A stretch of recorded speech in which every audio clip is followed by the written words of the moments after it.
In this video, we are going to see about open loop and closed loop control systems. In the previous video, we are see about the definition and features of control system, its applications and types of control systems, etc. In this, we are going to see about feedback loop of control system, closed loop, open loop, and practical example disadvantages and advantages of closed loop and open loop control systems. So, what is a control system? When a number of elements are combined together to form a system to produce desired output, then the system is referred to as a control system. Each element connected to the system has its own effect on the output.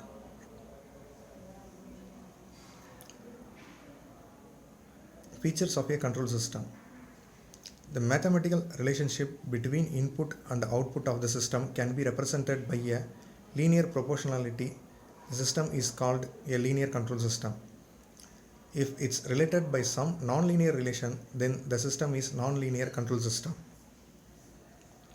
Requirements of good control system. Accuracy.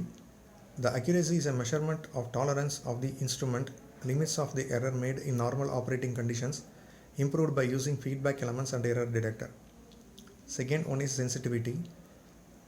It is based on the parameters change, surrounding conditions, internal disturbance, or any other parameter in terms of sensitivity. Any control system should be insensitive to such parameters but sensitive to input signals only. Third one is noise, an undesired input signal. Then stability. For the bounded input signal, the output must be bounded. If the input is 0, then output must be 0, which is a stable system. Bandwidth, an operating frequency range decides. It should be as large as possible for the frequency response of a good control system. Speed. It is the time taken by the control system to achieve its stable output. The transient period for such system is very small. Oscillation.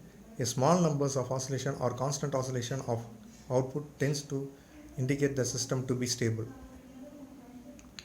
Types of control system: automatic control system and manual control system, which also referred as open loop control system and closed loop control system. The temperature of a room increases as long as the power supply switch is kept on. Heating element produces heat, power supply on, and final room temperature does not have any control over the input power supply of the system. This is an example of open loop control system.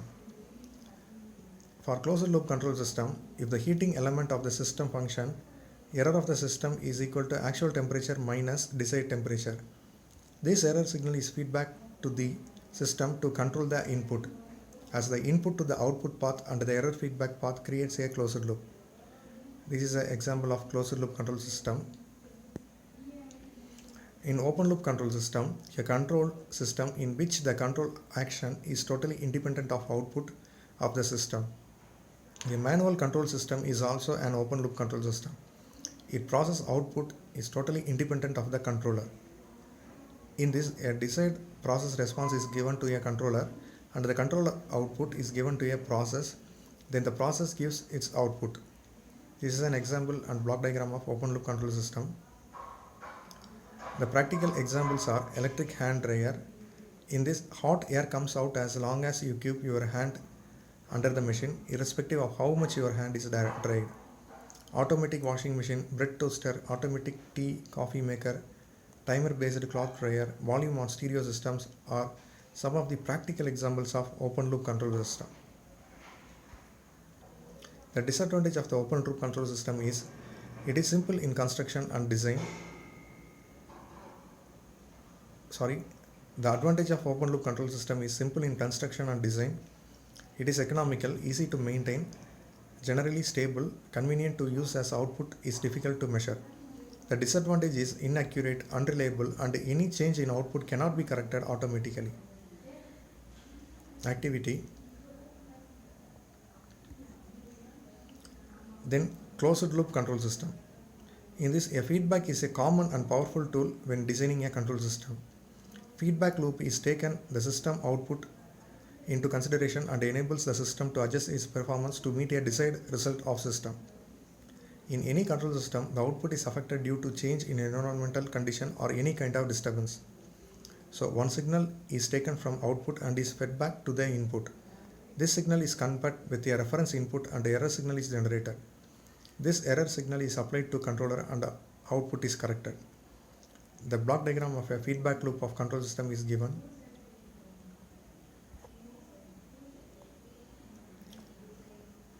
In this, R is the input signal, E is the error signal, G is the path gain, H is the feedback, C is the output signal, and B is the feedback signal. The error between system input and system output is reduced. System gain is reduced by a factor of 1 by 1 plus or minus GH. Improvement in sensitivity, stability may be affected, improve the speed of response, or the gain from feedback loop of control system. Closed loop control system. Closed loop control system in which the output has an effect on the input quantity in such a manner that the input quantity will adjust itself based on the output generated is called the closed loop control system. The practical examples of closed loop control systems are automatic electric iron. In this, heating elements are controlled by output temperature of the iron. Servo voltage stabilizer, water level controller, missile launched and auto tracked by radar, air conditioner, cooling system in car are some of the practical examples of closed loop control system. The advantages of closed loop control systems are: in the closed loop control system, it is more accurate even in the presence of non-linearity. Bandwidth range is large, facilitates automation. This system is less affected by noise. The disadvantages are they are costlier, they are complicated to design. Feedback leads to oscillatory response. It requires more maintenance. The comparison of open loop and closed loop control system is given in this slide. Thank you.